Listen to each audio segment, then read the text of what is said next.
Hi, everybody. Welcome to another episode of Awaken to Your Soul Path. I'm your host, Barbara, and today I'm joined by the wonderful Emsta Wiki. And our topic title of today is going to be When the Invisible Became Undeniable. This is the journey to becoming a medium. And I'm very happy, Em, that we made it to this interview and that we're going to talk about this topic today because we had to reschedule it a couple of times. But apparently now is the time to talk about all things mediumship. Yeah, this is so cool. It's interesting. Yeah, we did have to reschedule a few times, but trusting that the timing always comes when it's right. Exactly. Thank you for having me. I love to have you. We always have such wonderful conversations. Yeah, we And do. so we talked about in our pre-talk a little bit about things that you would have liked to have known way Mm, back when. Is that a good place to yes. start today? Actually, that's yeah, definitely. I reckon that's a really good place to start because working now, like as a psychic medium, if younger me had thought about the situation that I might just one day be working as a professional psychic medium, like honestly, it blows my mind to think about that. And the biggest thing for me is not that I guess that I didn't that I wasn't aware that I had kind of things going on that seemed a little bit strange or different Mm, that I maybe couldn't explain. It was more around the fact that growing up, I loved mediums. So, let's run all the way back. Like I was born in the 70s. So, growing up, I had actually in my bedroom, one of those black and white TVs that you had to, turn the dials to go in. So the internet wasn't here. The information that we have right now wasn't available. Like, I'm having this experience, what could this be? We had to just rely on books, the library, and our like, four television channels. So I used to love watching the celebrity mediums that were around then, like John Edward, Lisa Williams. They used to have like weekly television shows, and I was always like addicted to them. I was always like mm, sponging, loved all of that stuff. And I didn't really realize, I guess, at that time that it maybe meant that somewhere in my psyche or somewhere in my energy, there was kind of a match to that, right? Because I didn't mm, know anything about that stuff then. yeah. And it was only when my experiences myself over the years, as I've got older, had loss and things like that, that started to get louder, that I started to have this awareness of, is this something that might be me? Like, is this something that maybe is happening to me for a reason? And it wasn't until I lost my dad and had like a really big experience that I became aware that the mediumship was within me, that connection to the other side, that I kind of went down the rabbit hole. And I guess the reason why it didn't come round for me, when we say the invisible becomes visible, is because I'd grown up believing, and this is a big thing, the belief system around all this stuff, that mediums were born. So psychic mediums, you had to be born. A psychic medium had to come from lineage. My grandma, or you had to be born with special gifts. Hmm. And this is the big thing. So I believed that mediumship and connection to the other side was for the gifted, special Hmm. people. And I knew that wasn't me. Like, I was like, that's not me. Like, I haven't been born like that. Oh my gosh, and I always used to say, oh my gosh, I wish I'd been born with these gifts. Hmm. Yes. Mm. Yeah, I think lots of people out there are assuming that it's something that comes natural to you, that you were born with it.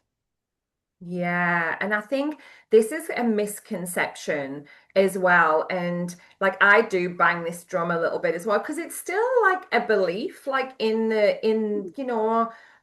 lot of areas and also even in some spiritual spaces where like you have spiritual gurus that make themselves like, on a pedestal that they're special, Hmm. they have special gifts and abilities. But for anyone listening to this, the one thing that I will say is that your soul, your passed over loved one is still a soul. They're just not incarnated in a body anymore.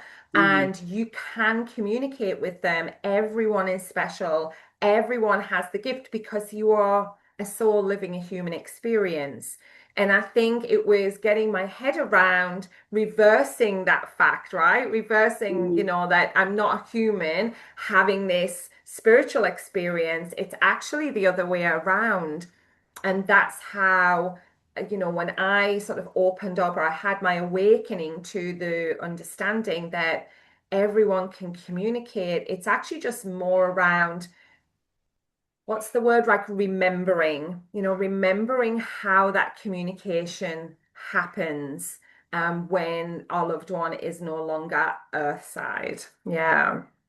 Wow, yes. So you were not because I have also had another guest on the show that said I was always talking to dead people when I was younger and I could see spirits and all of these things that people automatically think, Yeah. oh yeah, it's so logical that you were a medium. You didn't have the Yes, I didn't know. And this is why it's exciting, right? Because yes, yeah. I had kind of imaginary friends, right? Mom used to tell me, oh, you used to have an imaginary friend you spoke to. I don't have any recollection of that around that time. So definitely as a child, I was not walking around seeing shadows, seeing anything like that. I had my first big experience when I was 16. Mm-hmm. And that was when I woke up in the middle of the night in my dad's house, actually in Germany. And there was a girl standing beside my bed.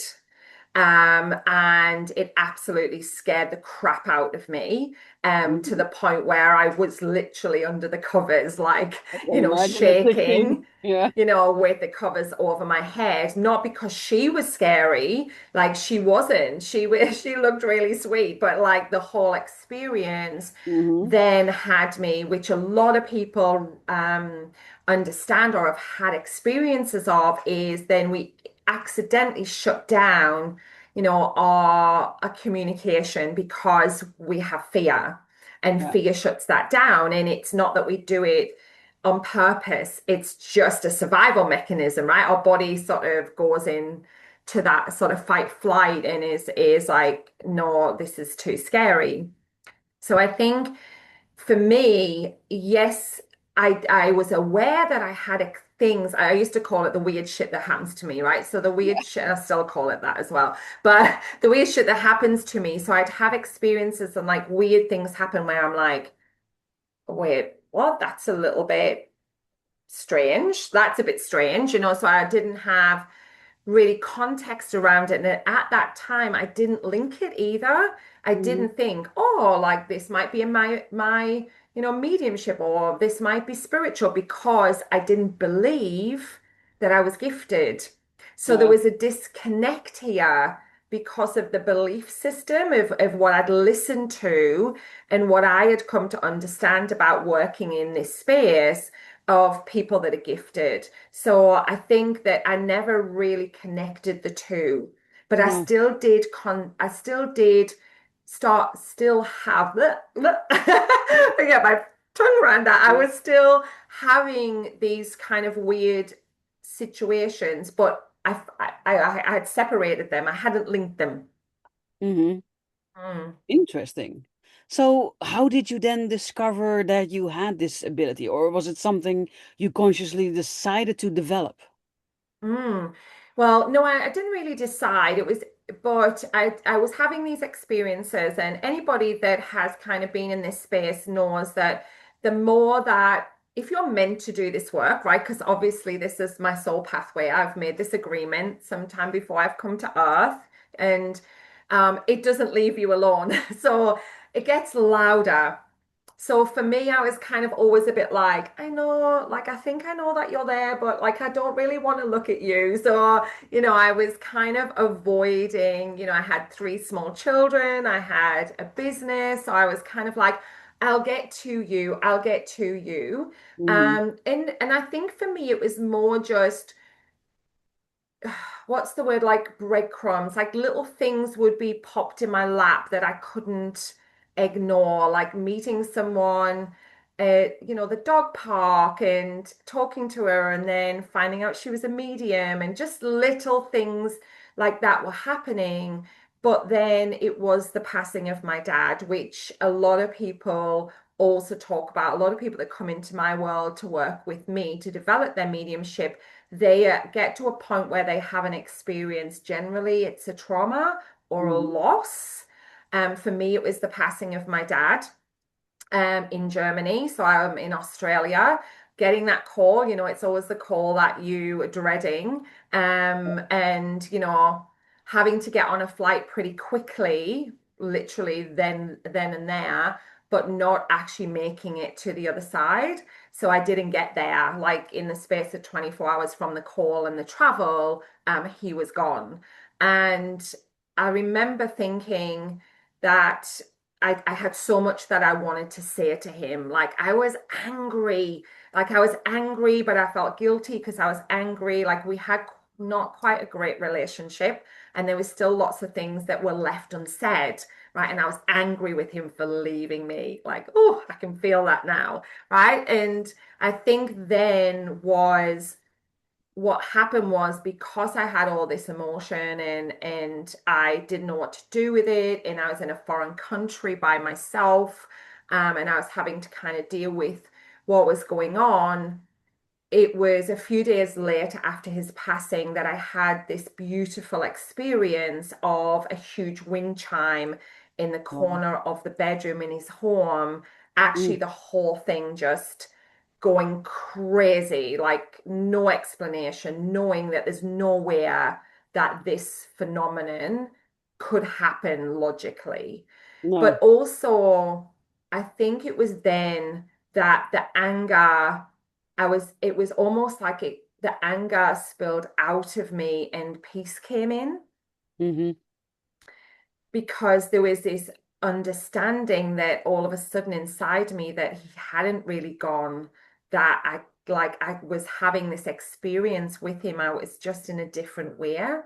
Hmm. And, since he's actually passed, um, we've healed our relationship together, which How sounds beautiful. absolutely bonkers, right? But No, but I know. yeah, but that's how I understood the healing power of mediumship and Mm, being able to reconcile and heal relationships that didn't get healed side, that anger and the frustration and the all the things that come up when we lose someone, through tragedy or, just, just even someone we were close to, hmm. that it was just so overwhelming for me. Um, that Wow. I started to dip my toe in. I I understand. started to think if this is something that I can do, why wouldn't I? What is stopping me? So that's when I guess Pandora's box opened a little bit for me, and I started to, yeah, Really dive in. really dive in, Yeah. like go down lots of rabbit holes. But Yeah. I think it was interesting because even as I was doing that, like I was really cautious. I had my beauty business, but I had this super profound experience of I had a lady come to me and she wanted some hair extensions. She was an older lady and she just wanted a few like money pieces put in here. And we'd started talking, and she said to me, I don't, I took my hair extension. I didn't really want to have it done, but every time I open Facebook, I seen your advert. And so I just thought I would come. And I was like, okay. And we were just talking.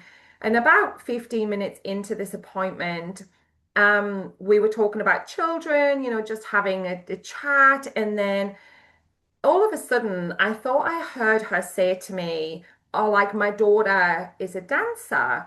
And that's what I heard. So there's only two of us in the room. Yeah. And I remember saying to her, oh, what kind of dancing did your daughter do? And it was almost like a moment when, when like on a movie where that record player goes, "Nyeh," Yeah. and like Yeah. the room went quiet. And I looked at her and she was like, how do you know my daughter was a dancer? And I was like, oh, you just said that she was dancing. She went, I didn't say my daughter was a dancer. She said, my daughter passed away 14 years ago. Oh, And I was just like, and she oh, was a dancer and she yeah. had trophies for dancing. And I've got goosebumps talking about it because Mhm. all of a sudden I kind of said in my head, if this is real, if this is happening, I need you to give me some information that I can give to your mom. And then the floodgates just opened and Wow. all of this information came out, the struggle she'd gone through. She had leukemia, like it was absolutely crazy. Mm. And I remember at the end thinking, holy moly. And she said, the words to me she said was, nobody has ever done for me what you have done for me tonight in the 14 years since she passed. And I remember those words so clearly because I remember thinking, if I can help people, why wouldn't I want to do this? Yes, Like that I was the can imagine. feeling in that moment. If I can bring that healing and closure through that connection, not me, but being able to connect Yeah. people back to their loved ones, why wouldn't I want to be able to Wow. do that? Yeah. And that was a very profound moment for me. Yeah. Very profound. I can imagine, yes. I have also an experience with mediumship and with anger and frustration, but it's a very different Yes. time because the first time I had a medium read my future, she also told me that my dad was with me and my dad had been abusive. So I was very not happy with that message, Mm-hmm. and it actually made me really, really angry because she said that he Mm-hmm. loved me, Yeah.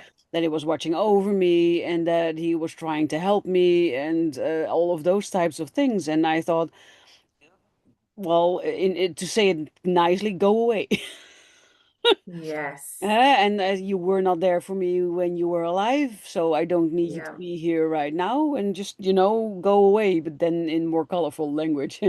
And it wasn't until much later where I understood that the moment someone passes, they leave behind their earthly life and the things that happened here on the earth, and they revert back to their soul's essence. And as a soul's essence, he could see the hurt that his physical reincarnation had caused me, and Mm. his soul Yeah. essence wanted to be there for me and help me from the beyond.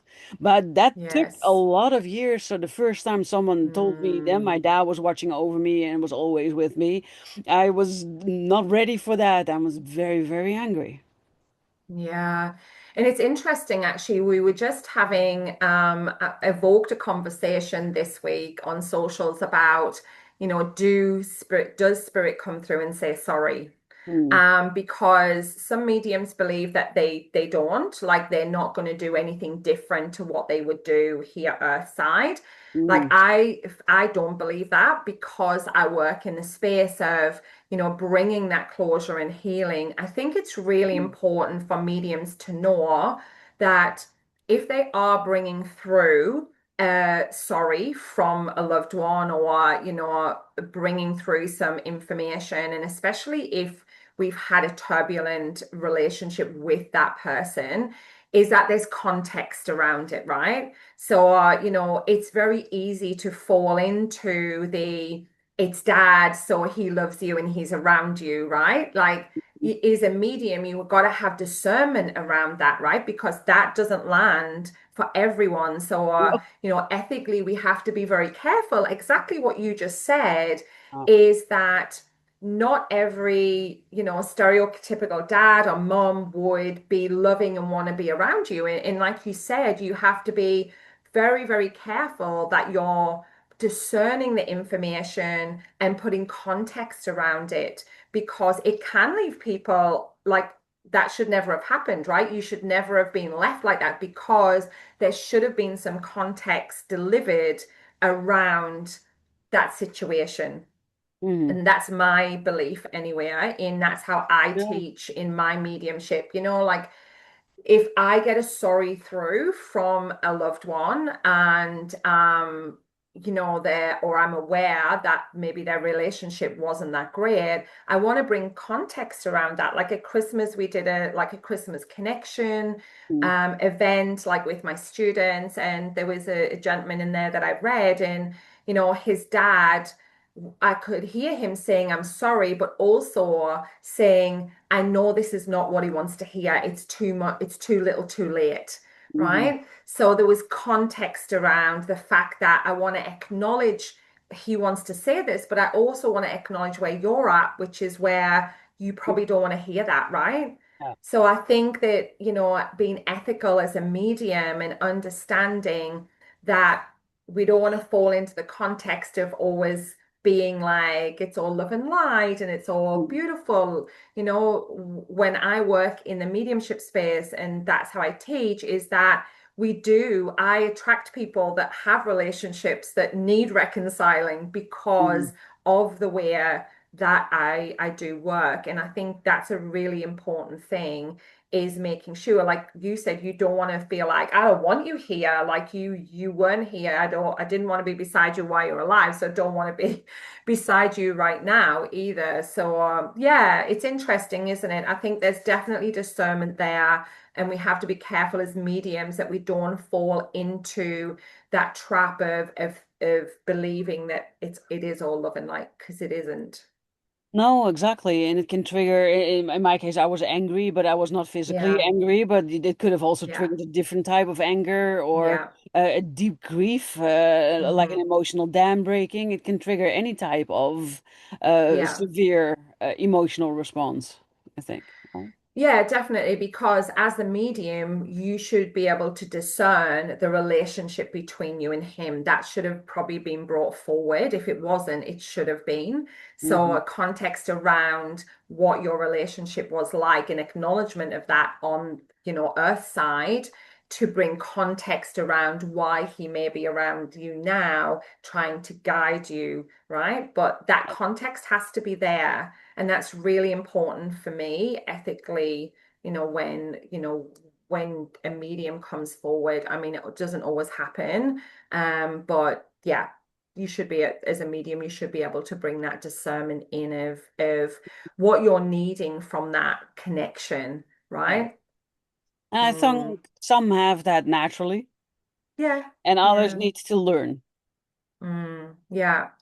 Yeah, definitely. And is it a case of, well, I'm a medium that wants to show you what I can do, or is it a medium who is like, I'm here to, serve this relationship and serve spirit in a way that brings healing? Because, I actually do believe that mediumship is a healing modality, like without a doubt, like bringing together, a loved one and, someone that is grieving for that loved one, and bringing that connection brings lots of healing for people.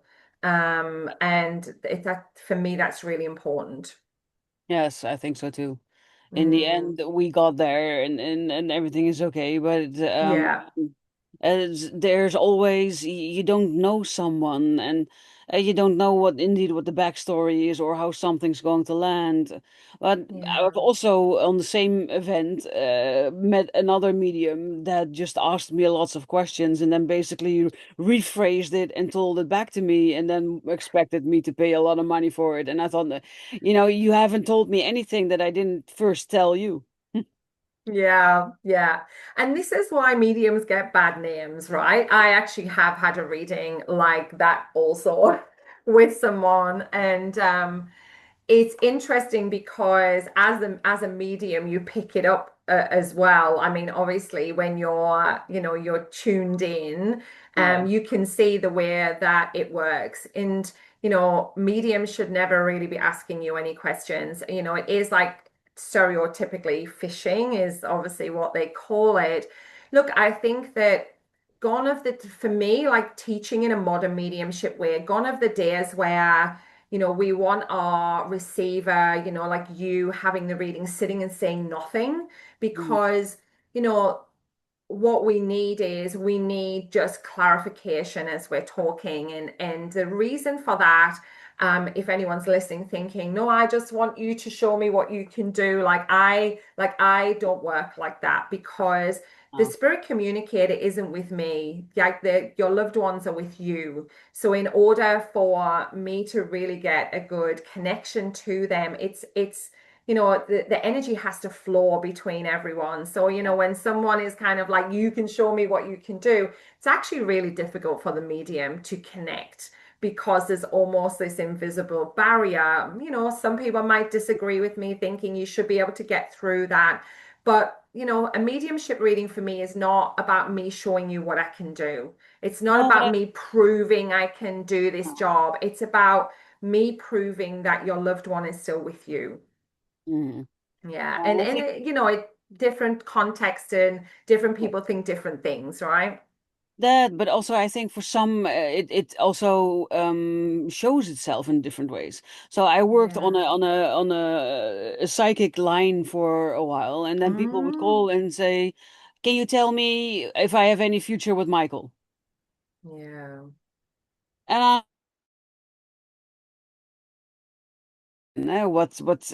so what is going on that you are doubting this or that you are looking for this Yeah. knowledge? And it's not that they need to tell me, but for me, I need to establish a connection with the person. I need the energy to start flowing.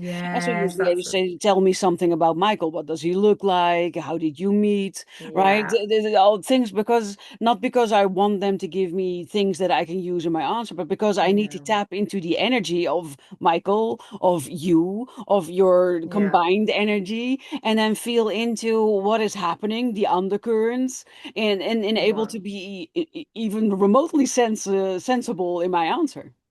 Yes. Yeah, and it's exactly the same, isn't it, in mediumship, because, we are reading the energy of, the loved one that's passed. So we have to Yes. blend with that energy.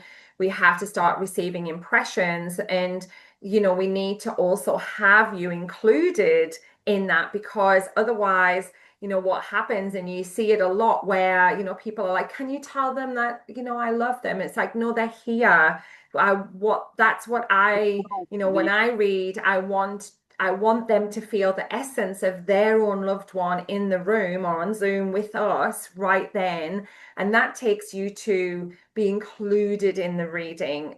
Not definitely not answering questions, but just like you say, sometimes I'll ask for names. Like if people want to go directly to someone and communicate with a particular loved one, I'll ask them, what's the name of the person that you want to hear from? Exactly what you said, so that I can then tap into the energy of that person and bring them forward. And that's something that, I work with and I teach is that kind of direct communication as well. Because, let's be honest, if we go for mediumship reading, generally we're looking to hear from a particular person. Yeah. And, we don't necessarily want to hear from Uncle George, who we see, once a year at Christmas time, right? So, being able to go direct and actually have the person that they want to hear from, then, that's valuable to me, because it's like you're cutting out time. You can just go to that person. Um, and bring that person to life, and that's the thing, and then that stops that kind of like back and forward, back and forward, back and forward type of information. Yes, yes, exactly. But also to me, people said, "Oh, no, you should be able to just tap in. There's someone you should be able to say hi, Yeah. and then you know everything." And I think, well, yeah, maybe for you it works this way, but for me it does not work this way. I am an Yeah. energy Yeah. being. I read energy. I feel into energy. I use my intuition and my natural Yeah. gift of clarity to make sense of the things that are coming through. But it starts with an energetic connection.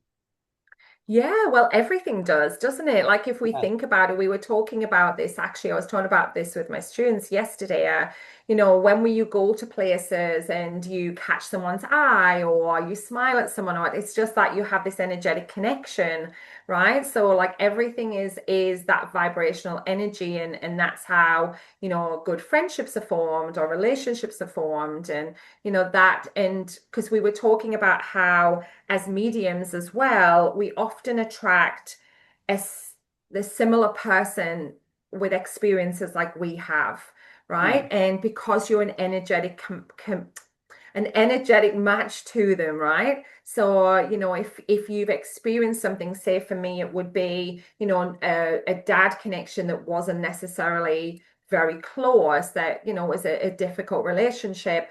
Often I read for people who've had difficult relationships with dad Mm-hmm. because we're an energetic match. And that's what I was saying. It's like when you go to like a expo or something and you walk around all the mediums and you're like, I'm just going to wait to see who I feel drawn to, to have a reading. It's a thing. It is a thing because you're energetically matched to them. And you're right. In a reading, we need you. Like your loved one doesn't want to talk to me, they want to talk to you. So, we need you to be in the reading and those kind of things. Yeah, but I have definitely done the readings where I've had, the arms folded and, leaning back in the chair, like, Yeah, tell me what fully you've got. imagine. Tell Yeah. me what you've got.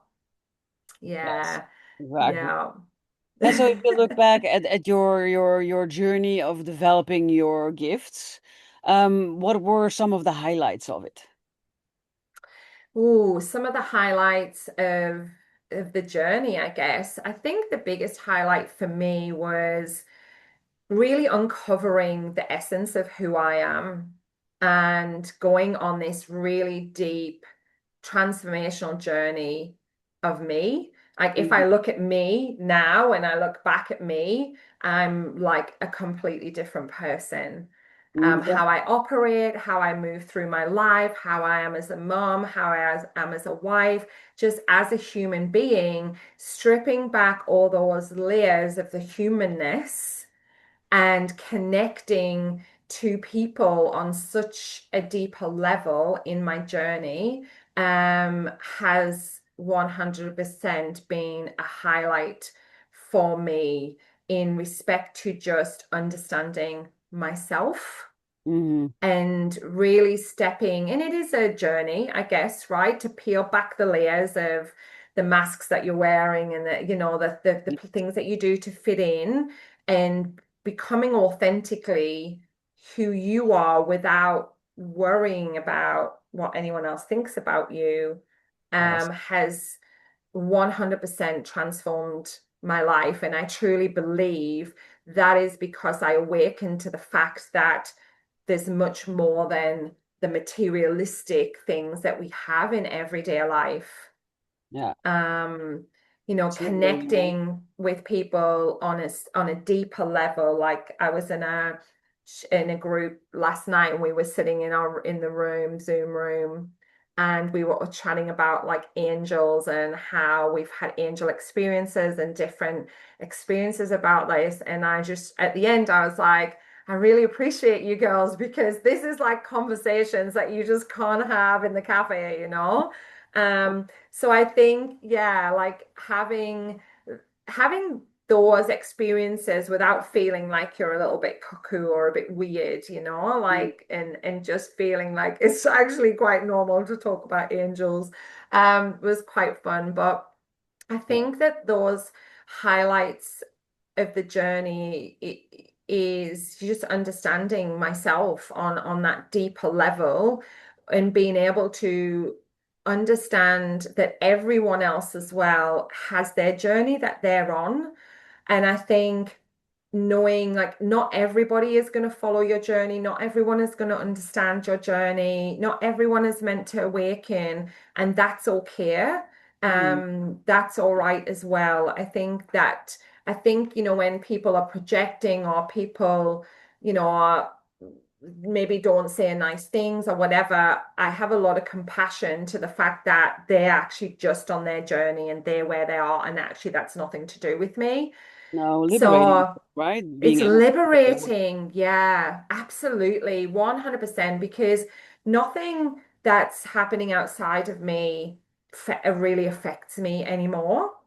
And it's liberating to know that I am in control of me and my feelings and my Your responses. responsibilities. And it is liberating. It's actually very, very freeing Yes. because I know that if I'm in a bad mood or I'm like cranky over something, then it's up to me to change that, not anyone else. Um, yeah, and just the highlights are, some of the readings that I have done, like that stick into my mind that are so profound in what's coming. Like this one lady definitely was one of them that right at the beginning, whose hair I was doing. Yeah. And briefly, I actually did a reading for a family. So I was working out of a place locally, and they used to do family readings, and I'd never really done family readings before. And I was like, okay. So I remember Mhm. this one day, and they was like, oh, we have a family reading, and there's six people, and I was like, wait, what? Six people? Uh, And I was like, okay, and their family, yeah. Anyway, these ladies came in and they were all varied from around about 70 to I mm, think about 92, came into my room, and they were all cousins, and they sat before me, and I remember thinking, oh my God, what the heck am I going to do here? Um, So I remember sitting thinking, right, okay, I'm just going to tap in and do like a little psychic reading. Like we had a whole hour, so I did little psychic readings for them. And then as I kind of got to the end, I was aware of like a man that came in for this end lady. So we did that. And then one of the girls said to me, we were wondering if any of our mums are around. And it turns out that there was five sisters. They were all mums to these seven women. And I was like, okay, let's see who's around. Anyway, what unfolded after that was this amazing story where one of the moms came through and told me how she had been kicked out of the family. mhm, And I was aware that there was a pregnancy. So dad was like really like not happy. It was back in the 50s, and she had been kicked out. She had been ostracized from the family. And like she told me that she wanted her child to know, who happened to be the 92-year-old lady in the room, that she'd never regretted that. Well, I feel emotional talking about it. She never regretted the that she had kept her, and she had been removed from the family. And like the tears everywhere, everyone was crying. And it was the fact that she recognized that the other cousins of the sisters had reunited and brought her back into the family. So they had brought her back, and now every year they all went away together. They were so fun. They were so fun. Like they were on holiday together from somewhere, and it was just so beautiful how this reading really played out. And they were all like, "You have no idea, like what you have literally just brought forward and done, and the healing that come from this lady at 92." Knowing that her mom had never regretted getting, yeah, removed from the family because she was pregnant with her. oh, Yeah, yeah. so profound. I mean, it would have been way back because she was 92. So, I mean, it Mhm. wouldn't even be like the 50s. It was way back, Way, way way back, back. yeah. Yeah. Way, way back. And I think readings, there's certain readings, like you probably agree that stick with you, certain experiences that stick with you. And Yeah. that was one of them. And it was so interesting because none of them had ever had a psychic reading before. When they came in, I was like, has anyone had a reading before? They were like, no. And I was like, Mhm. holy moly, none of them had had a reading. And then they walked out and they were just like, oh my gosh, like we wish we could take you with us so we could tell you like the full story, because as we know, we Oh, that's get the cool. information, but it's like a jigsaw puzzle. But it was actually so beautiful. And when I spoke to the lady at the end, she was just like, you have got no idea what you just said means to me. So Mm, yeah, just beautiful. I guess highlights, those are the highlights, Yeah. like being able to do that and thinking, holy crap, I can't believe that that all just came out and that happened. Like, I remember going back into the room after that reading, putting my hands together and just saying, thank you so much to Spirit for allowing me to be able to bring that information. And Mm, yeah, it yeah. was crazy. Yeah, I can see why that yes, it stayed with you. Yeah, yeah, Absolutely. Thank you definitely. for sharing. Yeah. Yeah, So, it's what would beautiful. be your final advice to someone who is walking this mediumship journey? Yeah, my final advice is don't listen to everyone around you, right? Don't listen to people that are saying, oh, like it's just this or it's just that, or you're not experiencing that, or trying to give you logical explanations for the things that you're experiencing, because I Mm, had that for a really long time. Trust yourself. Trust yourself and think, is this something that I know isn't like normal, isn't, like like explainable. Really just go inside and trust yourself, because for a long time I outsourced my experiences from other people's opinions. And I wish that I had had the courage to understand and know this is definitely happening, mhm. and there isn't a logical explanation for it. Yeah. And if you've had an experience previously where you've been frightened, as a young child or whatever, I want you to know that, the spirit world isn't anything to fear. Fear breeds fear. So Mhm. if we're frightened of something, or we're frightened of something happening, chances are it's going to happen, because we're an energetic match to the fear. And this is the Yeah. biggest thing. So, Yes. find someone also that you resonate with. Just find some community, jump into some Zoom groups, like use your discernment, check to make sure that it feels good for you. Like, not every space is. So, just making sure and just finding someone that is talking the language that you resonate with. Hmm. Like if they're saying things that you're like, oh yeah, I feel like I believe that. I feel like that feels right for me, because there's lots of different people teaching in lots of different ways. So if there's something that's like that feels a bit off for me, just trusting that's not the space for you, and you will find your tribe or your community. And you have to visit lots of rooms, right, to find people that are aligned for you. But the biggest thing is just trust yourself and don't fear what's around the corner from you. And I think that was definitely me, where the more you push it away, the more it gets louder and louder. And the reason for that is because you've made a soul contract down the line to do this work. So Yes. you're never going to be able to avoid it. No, exactly. No. Thank you for sharing that. It's been a Yeah, really, really great conversation, and I really enjoyed learning more about your journey. And I think it's going to be very valuable to lots of people watching and listening out there as well. So yeah, if you are one of those people, then we would love to hear from you. Maybe you could share your biggest insight, or maybe you do have specific questions for me or for M, or maybe you yeah, want to share your discovery of your gifts or your mediumship story with us. That would be awesome. I can yeah, also imagine that you feel like, oh, I want to talk to Em, or I feel connection to her energy. Maybe I want to do a reading or something yeah. like that. So if people feel that way, where can they find you? Yeah, you can find me. My website is my name, which is on the screen, www.mstowicki.com. And you'll find me under my name on socials, as well as the Spiritual Rebel. Um, I love. I'm not your traditional medium. I am a bit rebellious, but yeah, definitely 100%. I also have a podcast as well, so you can check that out, and where I share some of my stories actually on how I actually did come to do this work, and things that I experienced as well. And lots of people resonate with that, because they're like, oh my gosh, like I've had something like that happen to me and I never thought about it in that way.